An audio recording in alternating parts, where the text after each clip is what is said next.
Floricanto presenta. Los saluda con mucho cariño su servidor, Alfonso Gerardo Miranda Guardiola, obispo de Piedras Negras, invitándolos a escuchar este programa, Momentos de Paz. Aquí compartiremos el Evangelio, nuestra reflexión sobre la palabra de Dios, comentarios, cuentos sobre este mensaje hermoso que Dios nos regala cada semana. Aquí estaremos, aquí nos escucharemos. Los bendigo a ustedes, a su familia y a todos. Del Santo Evangelio según San Juan. En aquel tiempo se encontraba enfermo Lázaro en Betania, el pueblo de María y de su hermana Marta. María era la que una vez ungió al Señor con perfume y le enjugó los pies con su cabellera. El enfermo era su hermano Lázaro. Por eso las dos hermanas le mandaron decir a Jesús: Señor, el amigo a quien tanto quieres está enfermo. Al oír esto, Jesús dijo: Esta enfermedad no acabará en la muerte, sino que servirá para la gloria de Dios, para que el Hijo de Dios sea glorificado por ella. Jesús amaba a Marta, a su hermana y a Lázaro. Sin embargo, cuando se enteró de que Lázaro estaba enfermo, se detuvo 2 días más en el lugar en que se hallaba. Después dijo a sus discípulos: Vayamos otra vez a Judea. Los discípulos le dijeron: Maestro, hace poco que los judíos querían apedrearte, ¿y tú vas a volver allá? Jesús les contestó: ¿Acaso no tiene 12 horas el día? El que camina de día no tropieza, porque ve la luz de este mundo. En cambio, el que camina de noche tropieza, porque le hace falta la luz. Dijo esto y luego añadió: Lázaro, nuestro amigo, se ha dormido, pero yo voy ahora a despertarlo. Entonces le dijeron sus discípulos: Señor, si duerme, es que va a sanar. Jesús hablaba de la muerte, pero ellos creyeron que hablaba del sueño natural. Entonces Jesús les dijo abiertamente: Lázaro ha muerto, y me alegro por ustedes de no haber estado allí para que crean. Ahora vamos allá. Entonces Tomás, por sobrenombre el gemelo, dijo a los demás discípulos: Vayamos también nosotros para morir con él. Cuando llegó Jesús, Lázaro llevaba ya 4 días en el sepulcro. Betania quedaba cerca de Jerusalén, como a unos 2,5 kilómetros, y muchos judíos habían ido a ver a Marta y a María para consolarlas por la muerte de su hermano. Apenas oyó Marta que Jesús llegaba, salió a su encuentro, pero María se quedó en casa. Le dijo Marta a Jesús: Señor, si hubieras estado aquí, no habría muerto mi hermano. Pero aún ahora estoy segura de que Dios te concederá cuanto le pidas. Jesús le dijo: Tu hermano resucitará. Marta respondió: Ya sé que resucitará en la resurrección del último día. Jesús le dijo: Yo soy la resurrección y la vida. El que cree en mí, aunque haya muerto, vivirá. Y todo aquel que está vivo y cree en mí, no morirá para siempre. ¿Crees tú esto?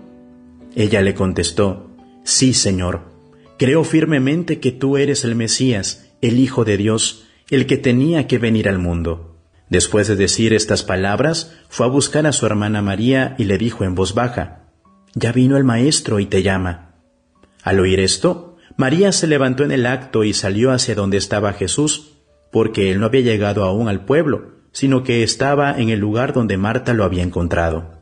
Los judíos que estaban con María en la casa, consolándola, viendo que ella se levantaba y salía deprisa, pensaron que iba al sepulcro para llorar allí y la siguieron. Cuando llegó María a donde estaba Jesús, al verlo, se echó a sus pies y le dijo: Señor, si hubieras estado aquí no habría muerto mi hermano. Jesús, al verla llorar, y al ver llorar a los judíos que la acompañaban, se conmovió hasta lo más hondo y preguntó: ¿Dónde lo han puesto? Le contestaron: Ven, Señor, y lo verás. Jesús se puso a llorar y los judíos comentaban: De veras, cuánto lo amaba. Algunos decían: ¿No podía este que abrió los ojos al ciego de nacimiento hacer que Lázaro no muriera? Jesús, profundamente conmovido todavía, se detuvo ante el sepulcro, que era una cueva sellada con una losa. Entonces dijo Jesús: Quiten la losa.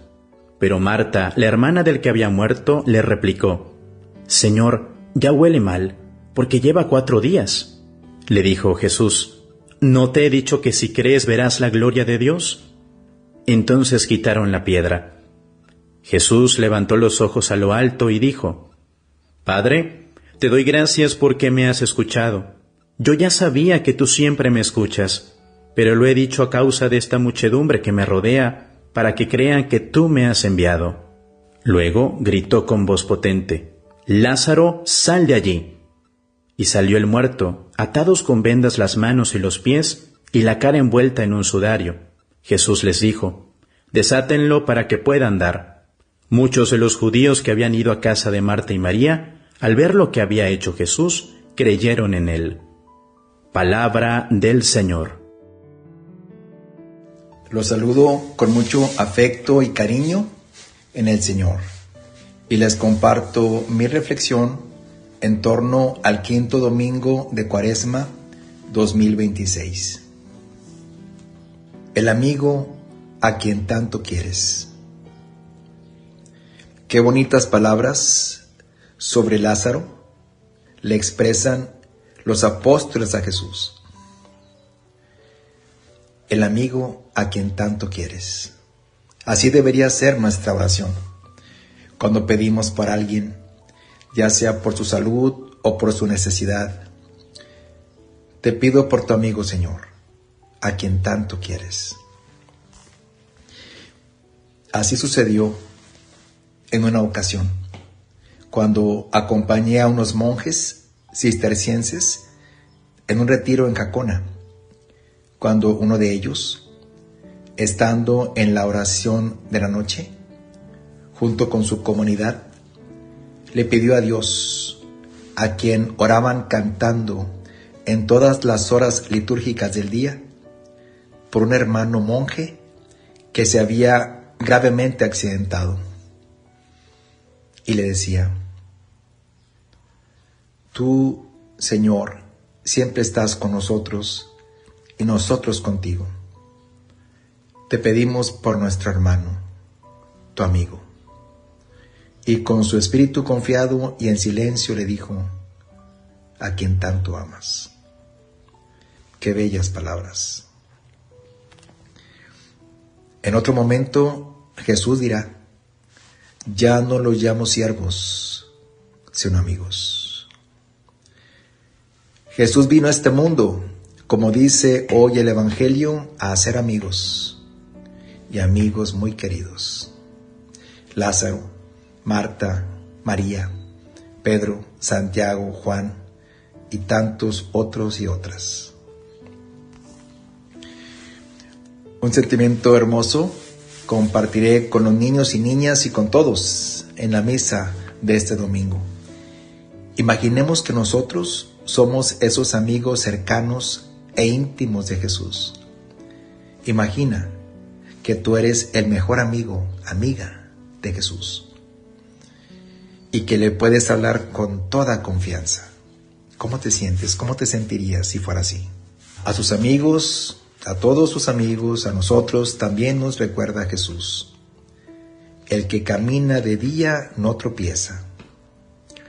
Ya lo escuchamos el domingo pasado cuando hablábamos de que el Señor es fuente de luz y todo el que lo sigue y es amigo de Él no camina en las tinieblas. El Evangelio habla sobre la muerte como un dormirse en el Señor. Yo me imagino la muerte de Lázaro como la muerte de todo cristiano, de la que despiertas escuchando la voz de Jesús, quien te habla, y te despierta, y al instante tú te levantas de un solo brinco para encontrarte con Él.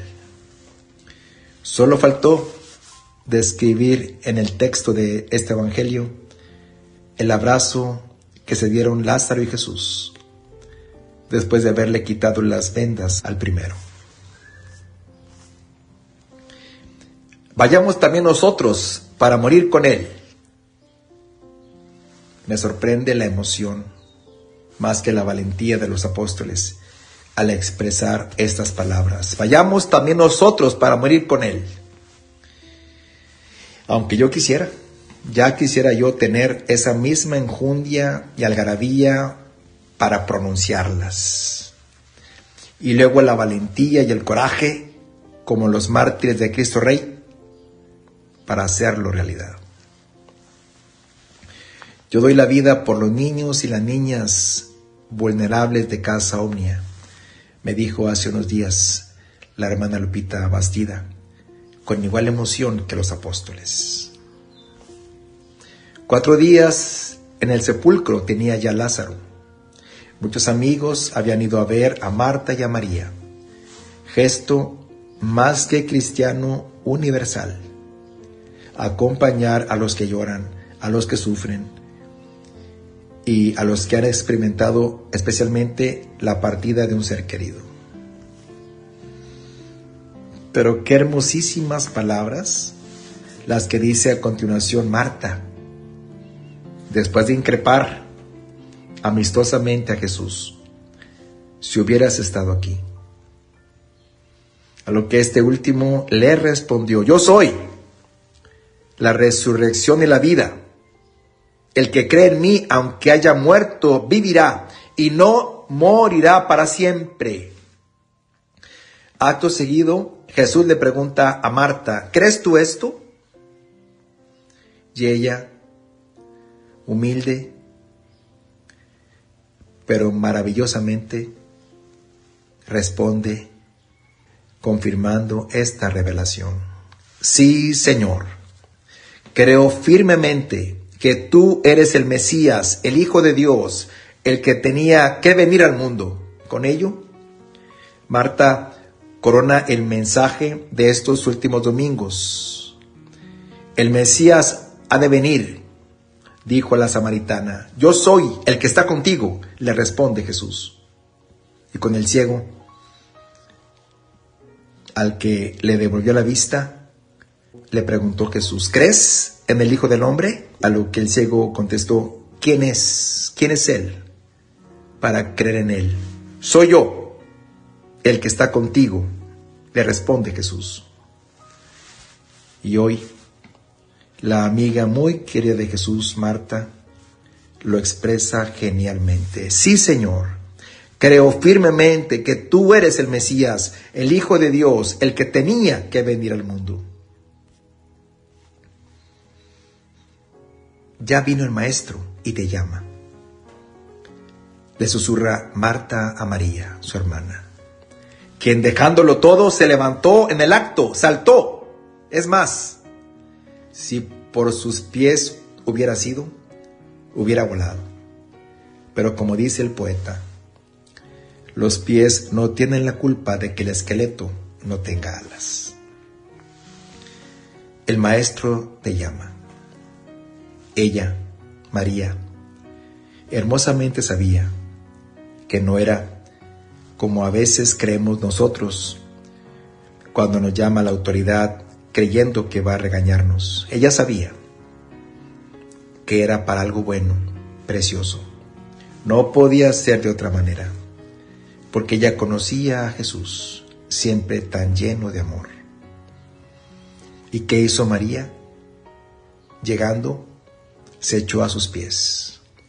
No podía ser de otra manera. Ya lo había hecho. Sí, en aquella ocasión, cuando se postró y le lavó los pies con sus lágrimas y los enjugó con su cabellera. Lo volvió a hacer y quizá porque no encuentra otro mejor lugar para estar con Él que a los pies de Jesús, a los pies de su Maestro. Ella es sin duda nuestra maestra de oración.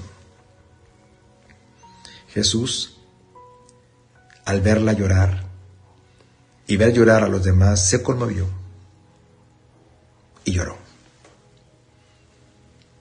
¿Cuánto lo amaba?, dijeron. Maravillosa expresión enternecedora de Jesús en el Evangelio.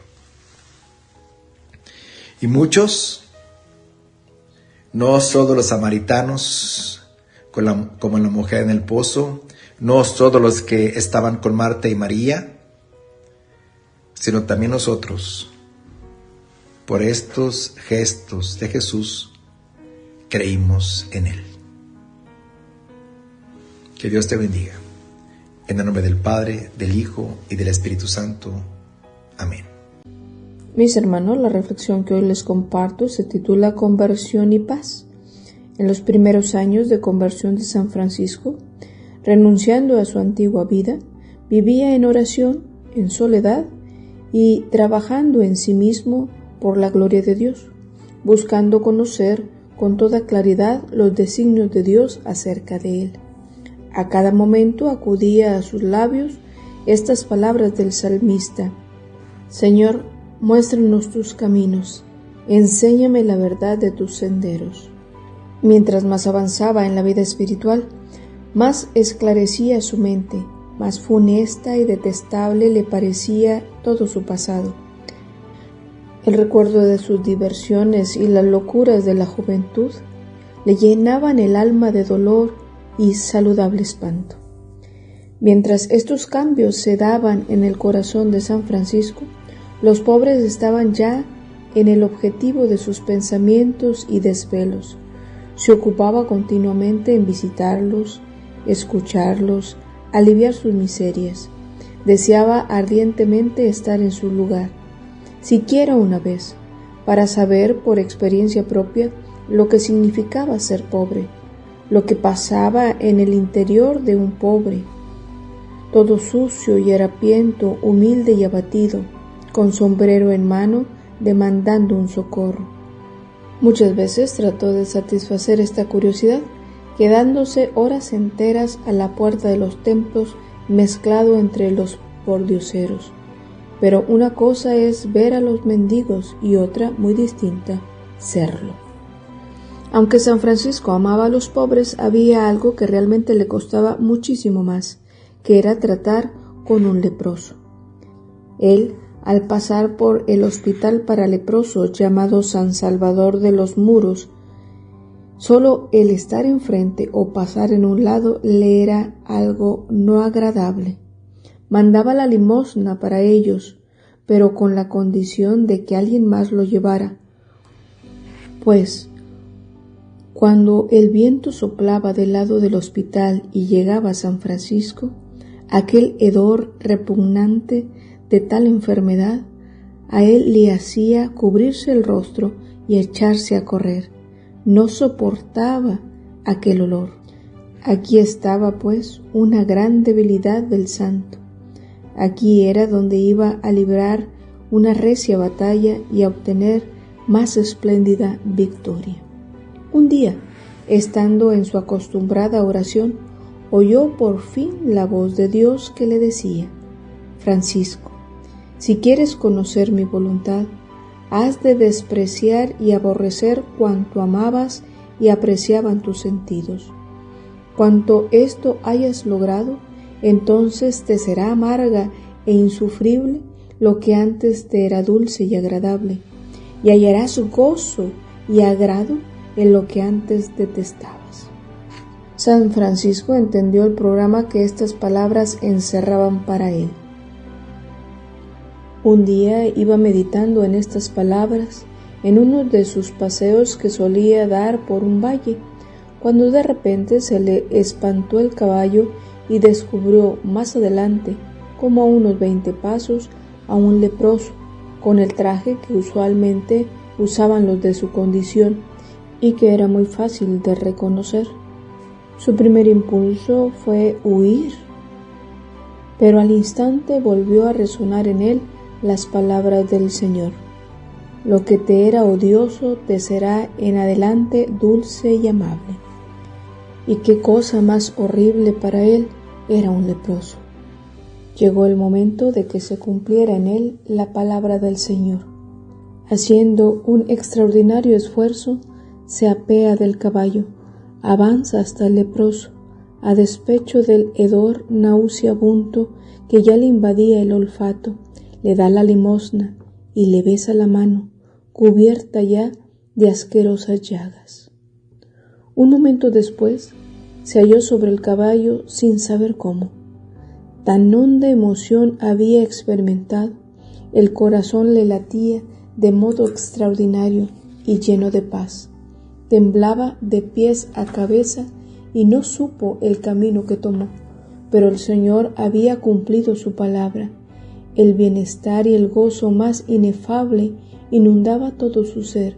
No hallaba cómo contener en su pecho aquella alegría. Iba nadando en un mar de felicidad nunca soñada. La tierra, sedienta de su corazón, estaba saciada. Al día siguiente, tomó con gran alegría el camino hacia el hospital de los leprosos, San Salvador de los Muros, que antes miraba con tanto vivo horror. Llegó a la puerta, la tocó, le abrieron y entró. De todas las celdas acudían a él los miserables enfermos de lepra, cuyos rostros estaban carcomidos, cegados los ojos, los pies hinchados y torcidos, las manos sin dedos. Todos rodeaban al hijo del mercadero. San Francisco metió la mano en el bolsillo que llevaba repleto de dinero y se puso a repartir la limosna, cubriendo las manos de aquellos enfermos al mismo tiempo, del dinero y de tiernos besos, como había hecho en la víspera anterior con aquel leproso del camino. Sin duda alguna, Francisco había obtenido la victoria más grande a la que puede aspirar el hombre, la victoria sobre sí mismo. Pero esto solo era una de las muchas batallas que San Francisco tendría que sufrir y ganar con la gracia del Señor, que le había elegido para hacerlo un gran santo. Mis hermanos, Dios nos dé la gracia de la conversión y el obrar siempre con misericordia y compasión con aquellos que están a nuestro alrededor y necesitan algo de nosotros. Muchas veces buscamos hacer la voluntad de Dios y progresar en el camino a la santidad, pero hay ocasiones que nos cuesta más que otras. ¿Cuántas veces hemos hecho promesas al Señor de dejar aquel vicio, de superar aquel pecado o aquella tentación, o hacer cosas buenas, ir a misa diario, rezar más, comprometernos en algún apostolado, y no podemos? A la primera dificultad abortamos nuestros buenos propósitos y aplazamos nuestra conversión, justificándonos que por lo menos no somos como aquel que hace cosas verdaderamente graves o que no tienen fe. Estamos como que sí queremos, pero al rato mejor. Le damos largas a un cambio de vida. El tiempo de Cuaresma lo debemos aprovechar para orar más y preguntarle a Dios qué quiere o espera de nosotros, y al mismo tiempo decirle a Él lo que nos cuesta más, pidiéndole la gracia para superar aquella debilidad, para ser como San Francisco un instrumento de sus planes divinos.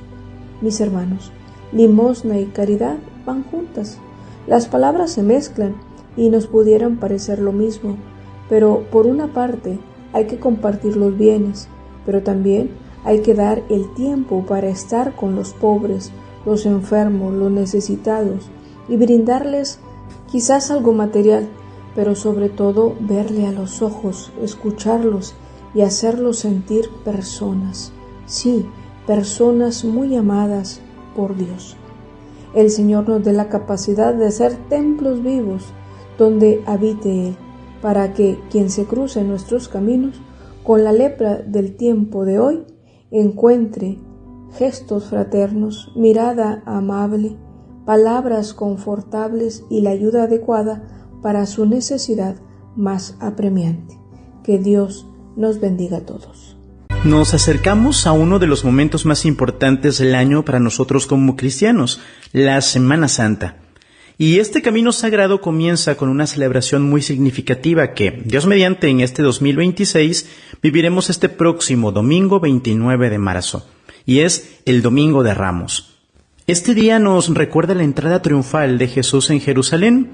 El Evangelio nos narra cómo el Señor entra montado en un burrito, mientras la gente lo aclama con alegría. Extiende mantos en el camino y agita ramas de palma diciendo: «Hosana, bendito el que viene en nombre del Señor». Es una escena llena de júbilo, de esperanza, de reconocimiento. El pueblo ve en Jesús el Mesías esperado, al Rey que viene en nombre de Dios. Pero esta celebración tiene algo muy particular. Es una fiesta con un doble tono. Por un lado, la alegría del triunfo y por otro, la cercanía de la pasión, porque ese mismo Jesús que es aclamado, pocos días después será rechazado y llevado a la cruz.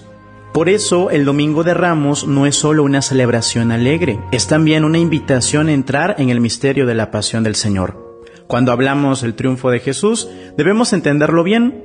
No es un triunfo político, ni un poder humano. Jesús no entra a Jerusalén como rey poderoso, según los criterios del mundo. Su triunfo es distinto. Es el triunfo de la humildad, del amor y de la entrega. Entra en un burrito, no en un caballo de guerra. Acepta la aclamación del pueblo, pero sabe que su misión no es conquistar territorios, sino conquistar corazones. El verdadero triunfo de Cristo se manifestará plenamente en la cruz, donde vence al pecado y a la muerte, con el amor más grande. Por eso, el Domingo de Ramos nos prepara para entender que la victoria de Dios pasa por el sacrificio y por la entrega. Uno de los signos más visibles de este día son las palmas, o los ramos, que llevamos en esta celebración. Las palmas, en la antigüedad, eran símbolo de victoria, de alegría y de reconocimiento.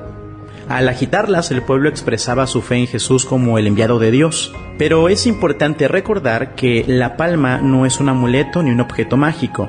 No se trata de colocarla en casa como una protección automática. La palma bendecida es un signo de nuestra fe. Es un recordatorio de nuestro compromiso de seguir a Cristo. Por eso, el Domingo de Ramos puede ser una hermosa oportunidad para vivir la fe en familia.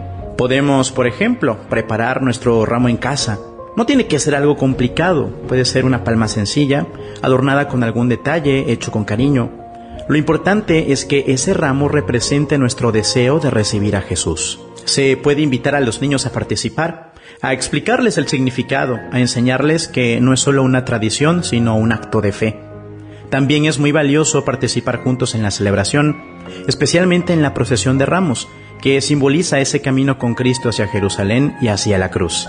Y al llegar a casa, podemos colocar la palma en un lugar visible, como un recordatorio de que queremos vivir esta Semana Santa con un corazón abierto. El Domingo de Ramos no es el final, es el comienzo. Es la puerta de entrada a los días más santos del año. Por eso, más allá del ramo, más allá de la tradición, la pregunta importante es: ¿estoy dispuesto a acompañar a Jesús esta Semana Santa?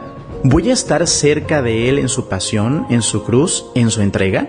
Porque no basta con aclamarlo un día. Estamos llamados a ser fieles todos los días. Queridos hermanos, que este Domingo de Ramos nos ayude a abrir el corazón a Cristo, a recibirlo con sinceridad, a caminar con Él durante toda la Semana Santa. Que nuestras palmas no sean solo un signo externo, sino la expresión de una fe viva, comprometida y dispuesta a seguir al Señor hasta la cruz, para llegar con Él a la alegría de la resurrección. Aprovecho también este momento para compartirles con mucha alegría que este próximo miércoles 25 de marzo estaremos celebrando 23 años caminando como diócesis de Piedras Negras, dando gracias a Dios por su fidelidad, por tantas bendiciones recibidas a lo largo de este tiempo. Dios mediante, celebraremos este aniversario con una Santa Misa en nuestra Iglesia Catedral Mártires de Cristo Rey, en punto de las 6 de la tarde, hora de la frontera. Será una celebración muy especial, ya que contaremos con la presencia de nuestro obispo emérito, Monseñor Alonso Garza Treviño, quien también estará de manteles largos al celebrar un año más de su consagración episcopal. Los invitamos a unirse con gozo en esta fiesta diocesana, ya sea de forma presencial o bien siguiendo la transmisión en vivo a través de las redes sociales. Y juntos así poder seguir caminando en este horizonte lleno de esperanza, donde esperamos que nadie se sienta solo y que nadie se quede fuera. Les recordamos que si alguien quiere hacer alguna sugerencia o comentar algún tema para el programa, lo puede hacer a través de las cuentas oficiales de la Diócesis de Piedras Negras, ya sea en Facebook o Instagram. Así pues, desde nuestra diócesis les invitamos a vivir intensamente esta Semana Mayor que ya se aproxima, y vamos a estar ahí promoviendo a través de redes sociales lo significativo de cada uno de los días del Tríodo Pascual con el lema Vive la Semana Santa. Les saluda con afecto y oración el Padre Cosme Alexis Cuesta. Gracias por acompañarnos y escucharnos. Pido a Dios por ustedes, por su familia, que el Señor los proteja, los guarde y los bendiga. Nos vemos la próxima semana.